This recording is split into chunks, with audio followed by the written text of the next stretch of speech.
What does it take to have a successful startup that becomes a good business? There's three things, but they're big things. The first one is you have to have a great idea. I work with thousands of students every single year in many contexts.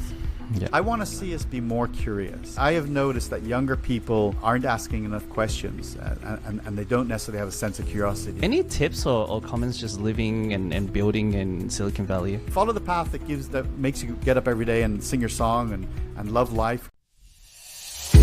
Welcome to a new episode of Tech to Table Talks. Today we're joined by Dr. Jonathan Reichental, the founder of Human Future, a global business and technology advisory and education firm. With an amazing background in the tech industry where he has served as Chief Information Officer for both O'Reilly Media and the City of Palo Alto. Jonathan has previously been recognized as one of the top 100 CIOs in the world. He's a popular global keynote speaker and a writer, with notable works like Smart Cities for Dummies and Data Governance for Dummies. Jonathan's expertise spans blockchain, sustainability, and digital transformation, making him a leading voice in the future of technology. Jonathan is truly one of a kind. I'm super excited for you to learn from him today. So with that, let's get started. Hey Jonathan, welcome to Tech to Table Talks. We're super excited to have you to join the podcast today. I've been waiting a few weeks, or actually a few months, to have you on the podcast, and we're very excited, so welcome. Thanks, David. It's great to do this with you. I'm looking forward to our conversation today. Yeah, so many juicy topics and things we can talk about. And before planning for this podcast, I looked back and we've known each other for about 7+ years now. We first met in Melbourne, Australia, where you came to be a judge for the hackathon that I was hosting in the blockchain space. And I remember in that moment, I was just like, there's this celebrity coming from America to Australia, and to have you on the podcast here today, it feels like we're going full circle. So I'm very grateful for our friendship and your mentorship. Equally me. I'm so thrilled. I didn't know that great conversation and tour that we had in Melbourne would create a friendship that's lasted this long. And it's lovely to have you here in the US, and you're having such a great time and doing so many amazing things. So congrats to you. Thank you.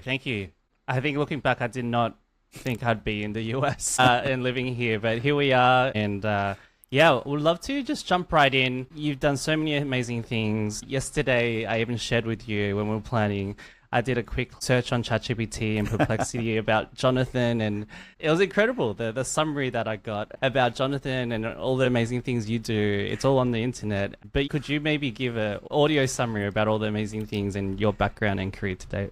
Yeah, thank you so much for that. I'll try to be brief too so we can get to some juicy stuff today. I got to say, you sent me the Perplexity link and it was so good. It was so accurate. And why it struck me was I did an ego search for myself, as one does. We used to do that in Google. Now we could do it on AI. And I did it on Claude about a year ago, I think. Not long after Claude became something that was released and open to the public. And it was also pretty good. It called me the king of the Internet of Things or something, which I thought was really funny.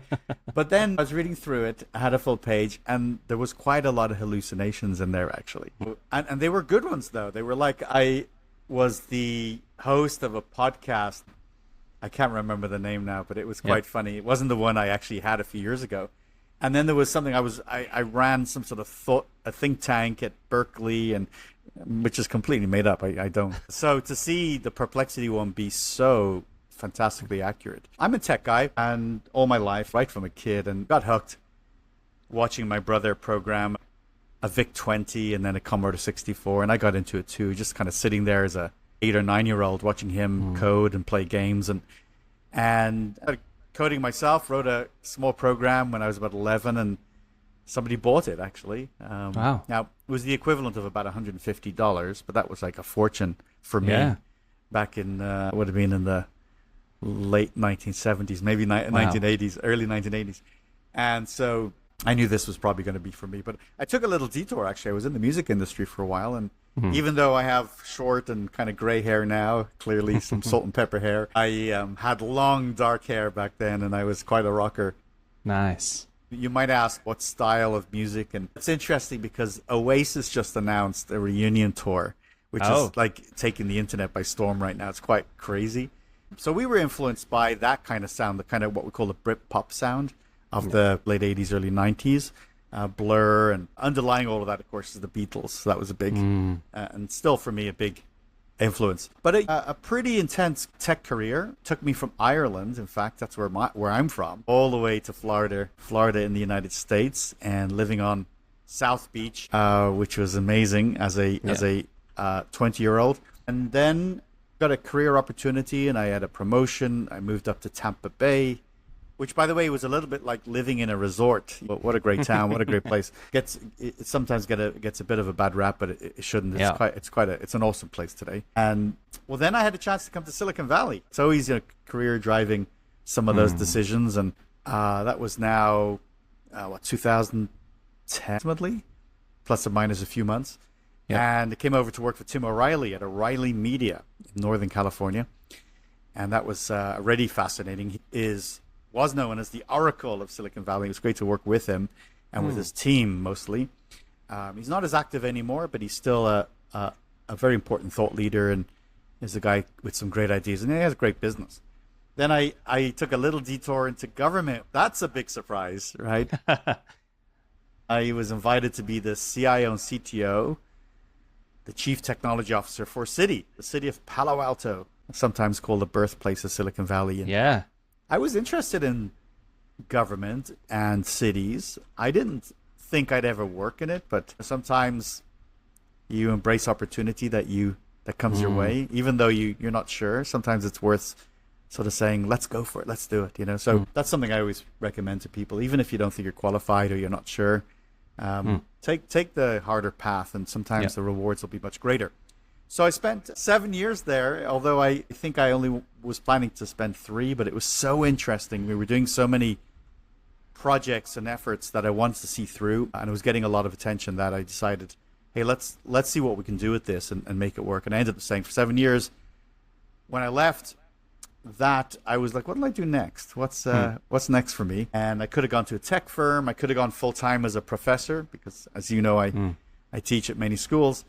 And I decided, you know what, Silicon Valley should start my own thing. So I started a company called Human Future, which I am continuing to run to this day. So it's about, I think I'm like entering like the 6th or 7th year. And even though COVID was in the middle of all of it, which is, I started in 2019, so it's not quite that long. Well, I should say full-time, because I was doing a little bit of work with the company while I was winding down at the city. But then I went full-time, of course, with it in 2019. And then in March of 2020, COVID hit. And I was like, wow, what a time to create a startup. But it actually went well. A lot of my work I could deliver over Zoom and virtually. So I was able to grow the business and grow my work. And today it's a wonderful, thriving business. Very excited by what it's become. It's really become kind of a lifestyle business for me. It allows me to work on things. I'm passionate about it. I can do the things I want to do, and I can make decisions about tomorrow. Who do I want to work with? What are the things that most matter to me? And I think that essential to that is doing things that are meaningful to others and really make an impact. I just don't want to do stuff. I want to do things that matter. Yeah. Wow. Thank you, Jonathan. Where do I even start? And a big congratulations with everything you've achieved in your career life to date.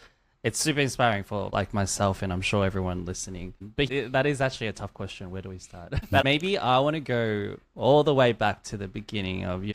Jonathan, studying computer science, information systems. You said you started off as engineering. What got you into engineering? Like, was it something that excited you in that moment? Could you elaborate on that? There's a couple of few reasons why this aligned well. Well, my father's an engineer, so sometimes that makes a big difference. It's clearly in my genes. Yeah, I remember having the opportunity in high school to participate in an experimental evaluation of skills. Like, it's a long time ago, so I can't really remember the specifics. But out of a year of, I think there was 200 students, they selected 15 or 20 students to go through this sort of interesting evaluation. And I was selected. I don't know how. Oh. And at the very end of it, there was things like you had to solve puzzles, and you had to do a variety of sort of tests where you didn't have to revise. It just kind of tested your natural skills. And so I did that. And the end of it, they said I would be best suited to be an engineer, as a matter of fact. And so that was a part of it. But then I will tell you, frankly, there's a more sobering reason in addition to those two. In Ireland, there's a very competitive process in which you are selected for a university place. And because it's a small country and there aren't many places, many more people apply for course or university than there are seats available. These days, I'm transparent about everything. I wanted to be a medical doctor. I actually wanted to be a physician. Yeah. And I applied to every school that offered medicine, including, by the way, in the UK, not even just in Ireland, but over in the UK. And so I did not get enough points. Now, I was offered a place in a place called Hatfield. Oh, I'm sorry. No, that was a different course. Now I think of it. I was accepted to a school of radiology in the UK. And in some ways, I regret not doing it, but who knows? Who knows what the path would have provided. But I wanted to do, be a physician, but not just a medical profession on the periphery. Although radiology is fantastic, and I wish maybe I should have done it. Who knows? But so then what happens is when you don't get into your premier courses, it's sort of like you do a list of priorities. So if you don't get the first, what would your second be? What would your third? That type of thing. And engineering was on that list, but it wasn't the number one. And I did get into a engineering school in Dublin, and that's how I ended up doing it. Specifically, it was industrial engineering. I want to be clear about that. And I enjoyed it, actually. Just again, it's always nice to sort of say things that maybe people haven't heard before, and perhaps if friends or family are listening, they may not know this.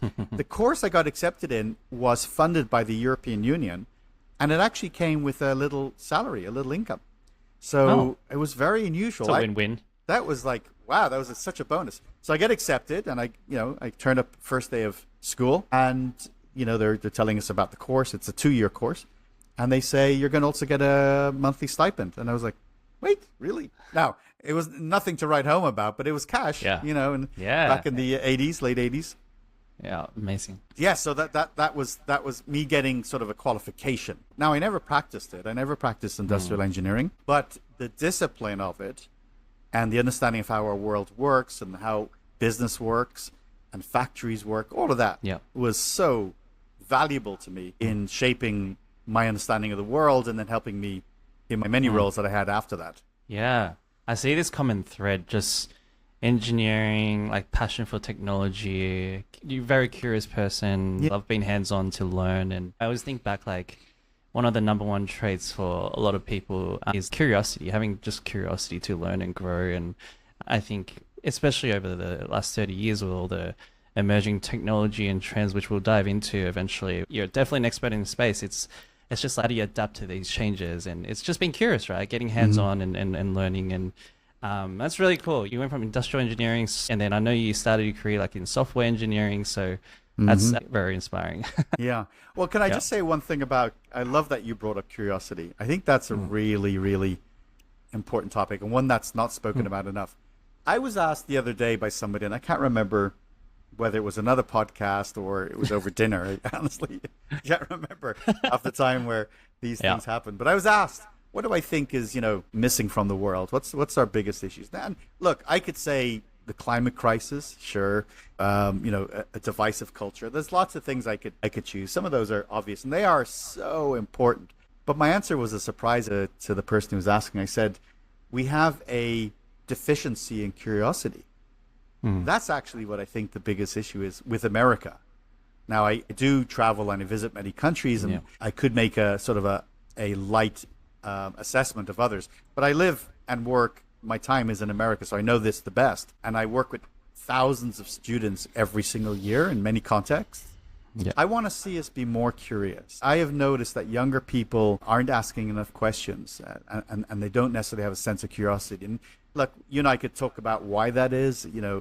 There's something big going on clearly with social media and smartphones. These are two big drivers of culture today, and they're adding, but they're also subtracting, of course. So if you're listening and you're wondering sort of, what can I further develop and what would be useful to me? Maybe it's surprising that on your list of skills, develop a greater sense of curiosity. Ask more questions. Don't assume things. If you read something, ask about it, query it, research it. And I have, to your point, David, I am the most curious person. I want to know how stuff works. Like, Yeah. and I'm not talking about the inside of a computer. I'm talking about, well, how cars work, or how rocket engines get rockets into space, or how planets are formed. I just have this unrelenting curiosity, and It's amazing. by the way, it can be very frustrating too, because you never really quench that thirst. Yeah. I feel like in today's world, being a curious person is actually great, but there's just so many mechanisms to learn. Yeah. I find myself listening to maybe 10 to 15 hours of podcasts a week. Wow. And then with LLMs and ChatGPT and Perplexity, it's literally my best friend and right-hand man sometimes now these days. I'm just like going down the rabbit hole, which is great. So I think like we're super grateful. And we look back and I look at my parents here, like they'd be lucky to just go to the library, borrow a book and learn from that. So times has evolved dramatically. Yeah. There's a riches of knowledge today. No excuse, by the way, to not get answers. This idea that your LLM and your searches and all and your podcast providing content will all have a AI assistant eventually, and it'll come sooner than later. If you want to know something about anything, that assistant's going to be with you 24 hours a day. That is definitely coming, and it'll be personalized, and it'll be our assistant. Yeah, exciting times. I want to take a bit of a pivot, and not really, just double-clicking on the curiosity thread. I know you've gone through so many technology trends, and we were talking about it just a few minutes ago. You've written books on blockchain, Web3, cryptocurrency, and now AI, Internet of Things, smart cities. Like I'm losing track of all the areas that you're going down the rabbit hole. What drives you in terms of just wanting to learn about all these new emerging topics and subjects? Clearly, there's a lot of new things happening, and you've just gone down the rabbit hole, became an expert in a space, and that is a consistent theme throughout your career and life. Could you elaborate on that a bit more? Sure. Yeah, no, it really is. So thank you for identifying that. Well, part of it is I'm interested in new things, and again, the theme of curiosity in the world. I'm interested in how things work. Continuing that, I'm building on it. I really am fascinated by things that emerge, and I want to know, where did they come from? How do they work? What do they mean? What's their impact? So there's a personal piece to it. There's a deep personal piece. But I'm also a professor, right? And I spend a few days a week in a classroom with undergraduate and graduate students, and my topics are technology usually. Maybe there's an overlap with sort of management courses, but I do a lot of deep dive on tech. So I have a responsibility to be learning about these topics and being on top of them. I'm not always playing catch up a little with AI every day, for example. So by learning, let's reverse that. By teaching, I get to learn, right? If you ever want to know if you know something, try to teach it. But that's how you figure it out. Couldn't agree more. And it's a forcing mechanism. So if I'm asked to write about something, which also happens often, or even talk about something that I'm not up on, I'll put the time in. I'm watching a series of YouTube videos, which, by the way, YouTube is incredible. Yeah. I'm the biggest fan of YouTube. Or my own LinkedIn learning ecosystem, which I'm part of. There's some fantastic courses there. And then just articles and blogs and even AI, asking AI for answers. So I'm going deep and I'm going wide on these topics. Something very compelling about innovation. I do love the idea that technology innovation helps us do things that we couldn't do before and opens up new opportunities. And I just find that really interesting. Yeah. New ways of doing things, new ways of solving problems. I've had innovation in my title a couple of times in my career. So I've actually done the work of an innovation person. Yeah. And so you are experimenting, you are being exposed. I am being exposed to new tech. And so in my job and trying to be successful, I have to be interested in new technologies and new trends and new phenomena. Yeah. By the way, technologies don't emerge in a vacuum. They emerge relative to the society in which that happens and the culture and the state of the world at any point in time. That's things like demographics and economics and politics and environment and more, right? And so to understand the topic, you've got to understand those broader set of issues too, and that is also very interesting to me. And I think the final point I would just add is there's a competitive advantage to this, whether we appreciate this or not, or even want to think about it. When we go to work, we're competing. We're competing for the next promotion. We're competing against our colleagues. We all like to think that we're all in this together, and we're doing it for everybody's best interest, and often we are. But at the end of the day, who's getting the bonus, right? And who's going to be successful in that new opportunity that arises? It's going to be the one who has something different than those others who are also trying to achieve the same thing. So I've been pretty prudent about thinking about, well, what do I bring to the table? Like, what's net difference and positive about what I can bring? And so not just being superficial of the role of blockchain or the future of cities or AI, I actually want to bring value to every conversation, bring value to the engagements that my clients have me on, or in the classroom. I want to bring real value and perspective. So maybe a longer answer than you were expecting, but I wanted to be really open about this and kind of share why I'm so driven around new technologies and why I spend time getting deep into them. Yeah, I think there's people interested in it and curious about it, but then there's the top 0.001% like yourself who creates a career out of it, writes books on it, he creates courses on it, which is like incredible. On that note, I do want to talk about your writing and authoring experience. I know before this we were just talking about you've written over 6+ books, and from smart cities to blockchain to everything. Could you elaborate more on just how did you get started in that, and any comments on your writing experience? Yeah, of course. I've always liked writing. Some people don't like it. I've actually liked it. I was quite good as a kid, quite good at writing in school. It's just so funny when I think back, and this is going way, way back. Now, this is 40 years ago, what I'm about to tell you. I was a really bad speller, right? And in Surprising. Isn't that weird? Like, also, by the way, I was really shy. Like, and as a kid and an early teenager, I was pretty shy. And couldn't talk in front of people and stuff, and then I'll be at an event, a huge tech event somewhere in the world, in China or Europe or even in the US. I'm on a stage doing a keynote to 10,000 people, and I'm loving it, and I'm thriving, I'm excited and everything. And I have this thought, maybe it happens during the talk or as I walk off stage, like, how the heck did I find myself here, being such a shy and reserved child? And then I'm the opposite as a grown-up. So it just shows you, by the way, if you're listening and you have a child, you never know how they're going to turn out. Couldn't agree more.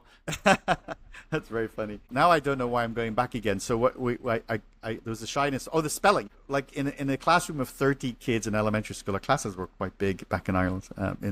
Back when we were like 5, 6, 7 years old.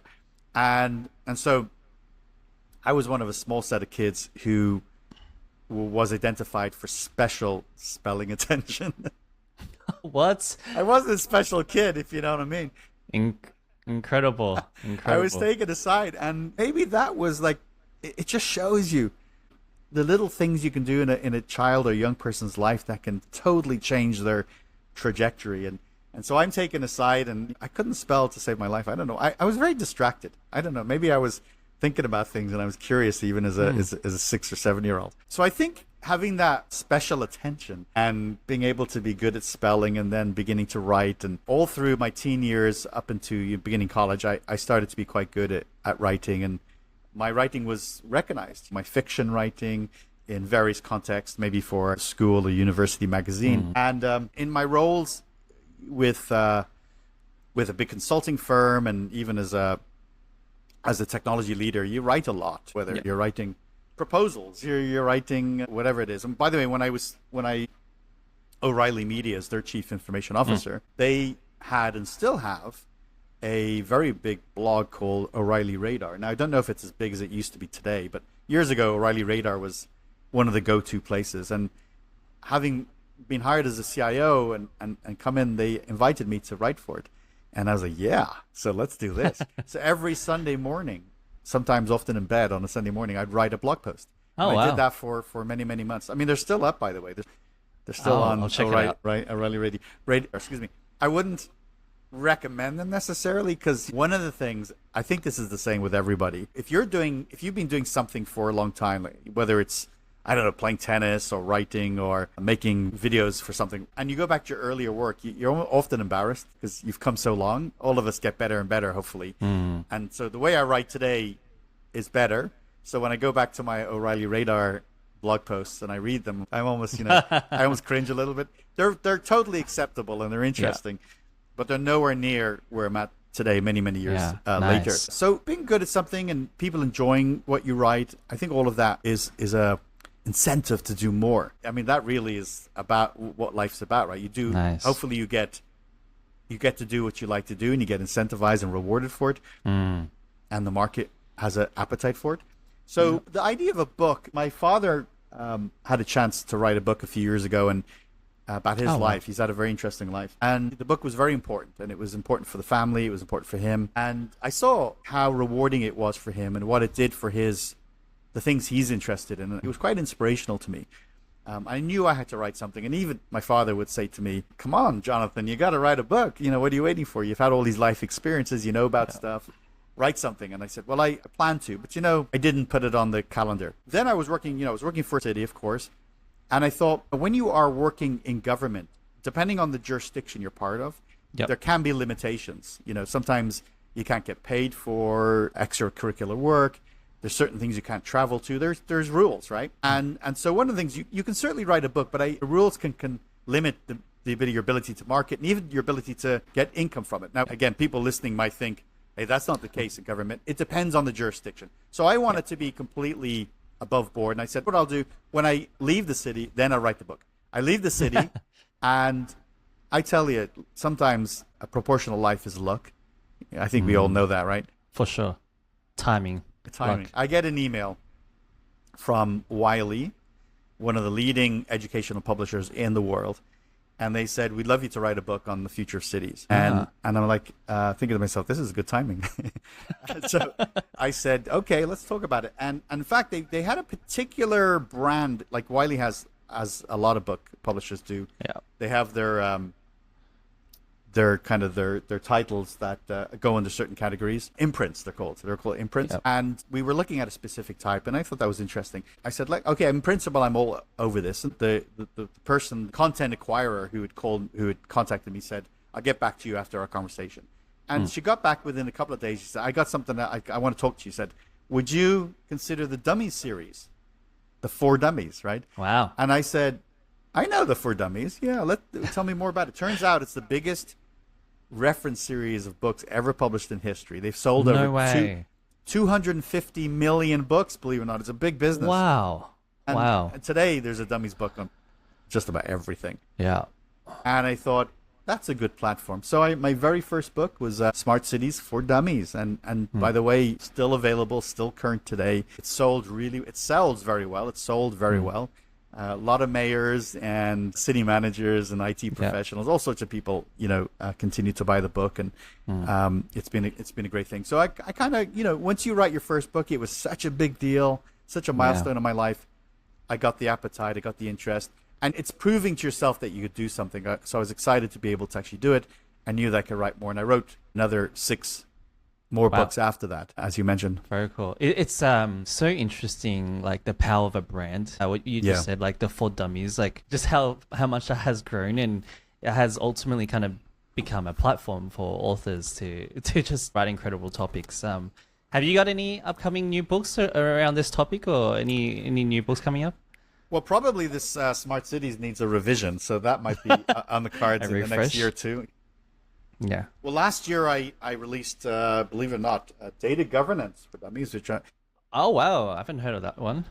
Yeah. Very cool. I got to get you a copy. If you're in the gym listening to this on your headphones, I'm showing the picture right now so you don't see it. But if you're watching it on YouTube or elsewhere, you can see the picture. Yeah.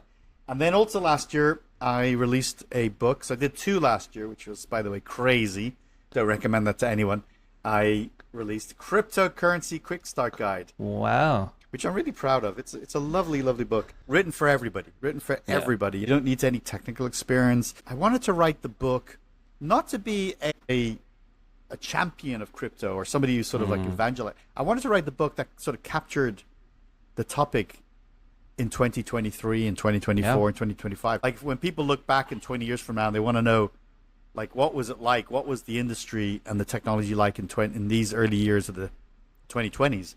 Mine is the book, right? So I'm excited. I love that, and again, it's very popular. It's an audio book as well. And I'm, by the way, reading it. When you buy it, you can listen. I think it's 7 hours of me reading. Amazing. You will like the sound of my voice. Therapeutic. Maybe it'll put you asleep. That's right. Where do I buy it? Anywhere. Oh, these books are available Awesome. in all. Amazon is a go-to, but Okay. I I'll want check to it promote. out. Yeah, please. You're my friend. I'm going to come and see you. I'll bring you a copy. No. I also want people to go to the local bookstores too. The retail Support the local bookstores. books. Support local. So of course you can get it anywhere you want, and of course online is an option. Okay. But you asked me about my next book, and because I released 2 books early in 2023, at that point it was tough. That's hard to do, and I did it. Finished the books, got them released, and I was thrilled. I said I got to take a break. If you write 2 books together, that's a lot of writing, let me tell you. Yeah. So I said I'll take a break in 2024, and then I'll pick it up again in 2025. Yeah. So I have a few more months, because we're recording this at the end of August 2024, Yeah. and so I'm not going to do anything till early next year. But what I am doing is I'm thinking about what the book, what the next book is going to be about, and I think I know. I'm getting close to it. you? So, yeah. Well, I'm not going to break any news today on your podcast, but maybe when I do, I'm ready to announce it. You'll be one of the first to know, and I'll do it on your podcast. Amazing. So I'm looking forward to it, because I've written basically 7 technology-centric books, and this is not necessarily going to be a technology book. So there's a little bit of a tease. You're keeping everyone guessing, which is hopefully episode 20 of Tech Table Talks, we bring you back. I'd love that. I'd love it. For that. I know we have a few minutes left, and I unfortunately have to be very selective on what we can talk about. I do want to just pick on one final topic before we close off.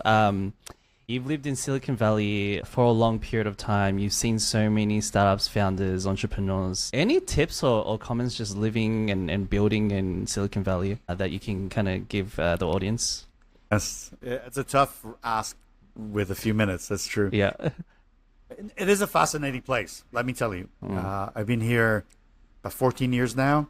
Wow. It's an extraordinary place, Silicon Valley. And I say that because not only have I lived in other places in America and in Europe, but I travel today and I go to startup ecosystems in many, many countries. And there's incredible things happening in the world, in London and in even places like France. And this week I'm going to Guatemala, Central America. There's these amazing startup ecosystems. And yes, in Australia and in Northern Europe, and clearly in Asia too. But there's something very unique about Silicon Valley. It's disproportionately huge in its footprint. We still generate a massive amount of market capitalization here in the trillions. It's still the center of raising money. There's a lot of money here. It's good when you're a startup. You know that very well. And it's not like just because we got lucky. We've had a head start on this. Silicon Valley is decades old. We've been doing this for many decades, and we got good at it, and we doubled down on what we were good at, and we have this sort of network effect when having proximity to money and ideas and light regulation, and sort of a Northern Californian culture of risk taking and support. And there's many different elements. There's a recipe that makes it work, and it's close to sort of the Goldilocks moment where it's just about right, But I'll give you some basic tips here. People ask me this a lot, including my students, and when I travel, like, what does it take to have a successful startup that becomes a good business? And I say only half tongue in cheek, because I actually mean this, but there's a little humor too, because of course there's a lot more to what it takes. But there's 3 things. 3 things. That's all. That's all you got. 3 things. 3 things, but they're big. They're big things. The first one is you have to have a great idea. Great idea. Yeah. What is a great idea? A great idea is something that the world wants. You could build really cool stuff, but if there's no market and no buyers, you're wasting your time. Yeah, sure, you can convince people to buy it, and you can educate them to buy it. Yeah. That's okay. But you got to have a buyer, period, right? And the buyer means you got to have a great idea. As you think about what you're doing, what size is the market? You can only have $1 billion business if there's $1 billion market. So you have to have a great idea. That's number one, a great idea. Yeah. And that means building something that people want, and they're prepared to hand you over their hard-earned cash. Number two, you have to have great founders. You have to have talent, right? Yeah. Now, you can be a individual founder like yourself. You are starting an incredible business, and you're surrounding yourself with the right people. That's very important. A lot of businesses have co-founders, 1, 2, 3, 4 people, right? That's a choice. There's no requirement for you to be more than one, sometimes two. But that team, that core team has to be talented and good. Got to be great chemistry, got to be talented. They got to offer complementary skills. One person might be good at tech. One person's great at selling, all right? So the team is number 2. And number 3 is good luck. Just having some good luck. Having luck. Now, number 1 and 2 are very controllable. Having a great idea and having a great team are things you can control. You can do them bad and you won't get anywhere. You can do them great and that'll get you a long way. Very hard to control number 3, the luck part. So what does luck entail? Luck is about time and place and serendipity, right? But you can set the conditions for increasing the possibility of luck, right? By actually going out. Yeah. And going to meetings, right? Go to meetups and create opportunities for luck. And so I think we're having a bit of fun here, and maybe there's a bit of humor to this, but there's a lot of truth also to this in Silicon Valley. You know, in Silicon Valley, people are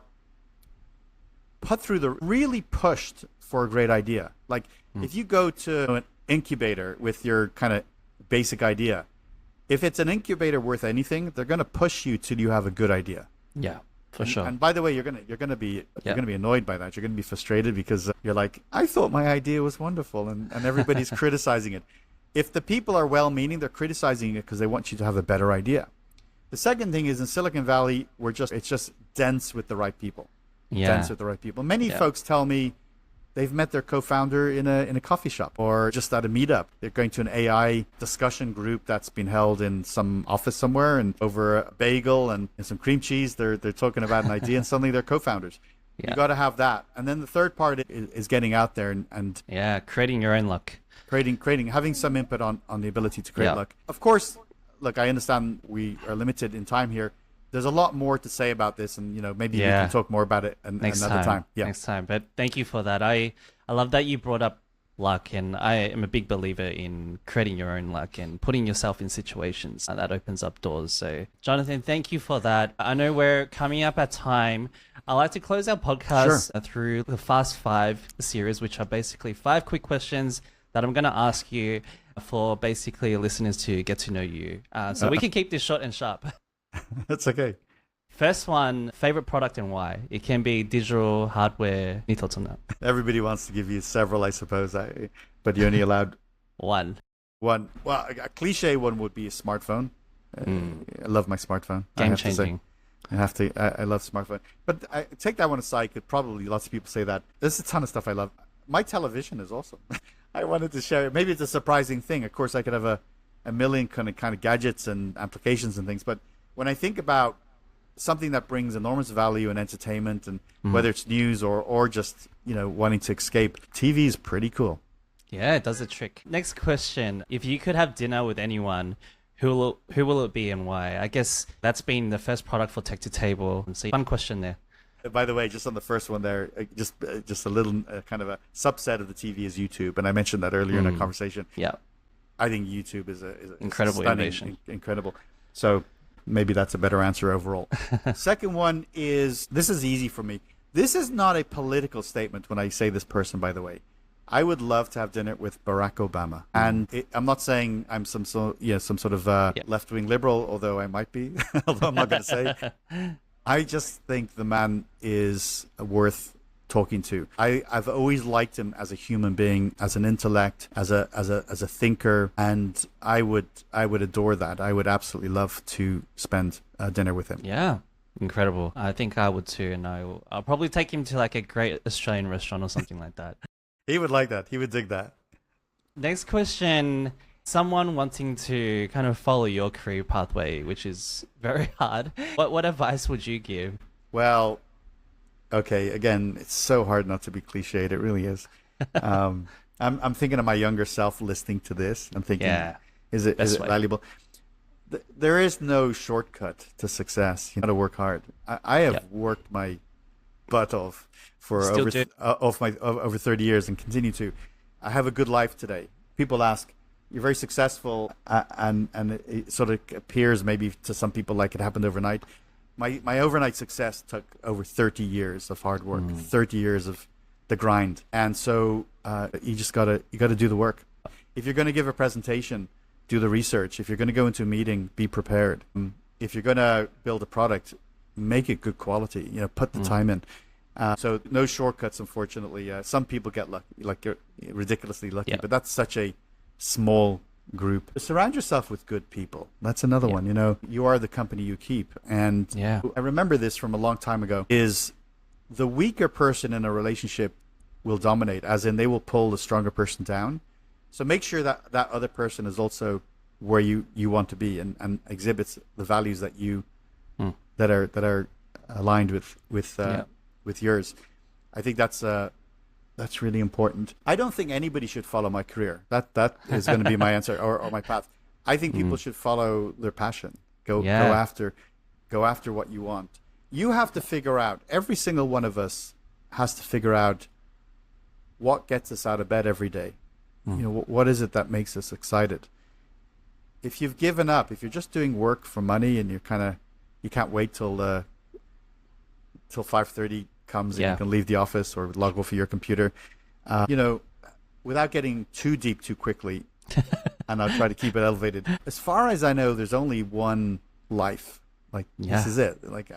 And the fact that we're both alive here and talking is in of itself a remarkable, special miracle. I mean, the chances of us being conscious and alive are so minuscule and the number is incredible. So we have been given this 80-year, 90-year, maybe 100-year opportunity, hopefully. What are you going to do with it? Are you going to do nothing? Are you just going to take second best? Or are you going to try to get up every day and do what you love? I'll give you one last thought on this. I was, just to kind of give you an idea of sometimes how these conversations go, I met some people. I briefly, actually, I was in a restaurant. I walked past the table, and they were people I hadn't seen in a while. I sat down, and there was a gentleman at the table who I'd never met, and we got talking. And he said, "What do I do?" And I said, "I love what I do, and I do basically my hobby, and I get paid for it." And he said, "I love that. I wish I could do that." I said, "What would you love to do?" And he said, "I would love to have been a chef or to cook."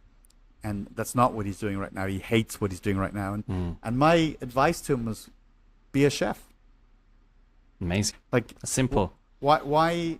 What is it that's holding you up? And of course, he's got his list of things. But really, maybe you take a little bit of a detour that isn't optimal for a little while to get you to the place you want to be, which is so much more important. So follow the path that makes you get up every day and sing your song and love life. Because honestly, this could be it. So make the most of it. Couldn't agree more. I'll be very quick. Final two questions. It's okay. And it's okay. I was gonna skip this, but it'd be rude of me because the name of your company is Human Futures. Just looking ahead, the next 5 to 10 years and the future ahead. What are you most excited about in your field or in tech? Well, I think the next 10 years are going to be phenomenal in terms of tech. I think we're going to be blown away. Just imagine 10 years ago looking at today. I don't think I could have anticipated ChatGPT or podcasting like we're doing right now even 10 years ago. So 10 years from now, because things are accelerating and they're compounding, it's going to be mind-blowing. I do think we're going to see some notable medical breakthroughs. Yeah. I do think in the next decade, we are going to see substantive progress in cancer, in diabetes, and in heart disease, the three biggest killers of humans. To the point where all three of them may become minor ailments rather than major diseases, right? I think it's not impossible to imagine that 1 in 3 people are going to get cancer. There's a good chance that you or I are going to get cancer. That's a horrible way to think. If one of us does, I'm hoping it'll be minor and we'll get treated and move on, right? Yeah. And so you asked me what gets me excited. The possibility that these become minor issues for not just us, but our family and friends and for the world. Yeah, for sure. So that's a real possibility. Yeah. Well, I'm sure you can elaborate on the Human Future podcast in the future. Sure. Okay, last one. I love asking this one because it says a lot about the person, and it is basically, do you have a favorite quote or mantra you like to live by? I think you've shared quite a few kind of guiding principles and beliefs in this podcast. Any thoughts on this question? I said it a bit earlier, but I said it really fast, so I'm going to say it slower because it is one that I live by. Yeah. There's others I'm trying to think of right now, but I'll say this one first, and maybe the others, one or two more, will come to mind. But is find your song and sing it every day. That's it that I live by. Once I read it many years ago, I was struck by it, and how it was such a beautiful condensing of so many important ideas about life and living. I discovered Ikigai a few years ago. Yeah. And I'm on my little journey to understand it and make parts of it part of my life. So it's making sure you have meaning, you have purpose, every day, meeting people and doing the things you love to do. All can give you a happier, more meaningful, more joyful and healthier life. Yeah. No, thank you for that. That's an incredible quote. It's something that I definitely live by, and I'll remember that quote going forward. But Jonathan, thank you so much for your time. I want to close off by just saying a big thank you for being an incredible friend, mentor. I'm so grateful we met 7 years ago, and you've given me so much advice. And I mean, just to help the audience understand, we talked about Silicon Valley before. I still remember the moment you showed me Silicon Valley. You took me into Silicon Valley and gave my first Silicon Valley experience, and that was something I'll remember for the rest of my life. It was a special day, and yeah, just a big thank you. Well, that's very, very kind of you, and that says a lot about you too. So that you think of these things and you appreciate people in life, that's such a wonderful set of qualities that you have. And I'll say it back. I so appreciate our friendship, and I love our friendship. So I Awesome. Long may it can continue and blossom, and I look forward to seeing you in person real soon again. Awesome, Jonathan. We'll let you go. We'll talk soon. Thank you so much. All the best. See everyone. Bye. Thank you for listening to another serving of Tech to Table Talks. We hope you enjoyed today's episode. If you found the podcast valuable and entertaining, please support us by subscribing to our Spotify, Apple Podcasts, and YouTube channels. Please also give us a rating or leave a review to help us reach more listeners. Until next time, we'll see you in the next episode and also at a table near you.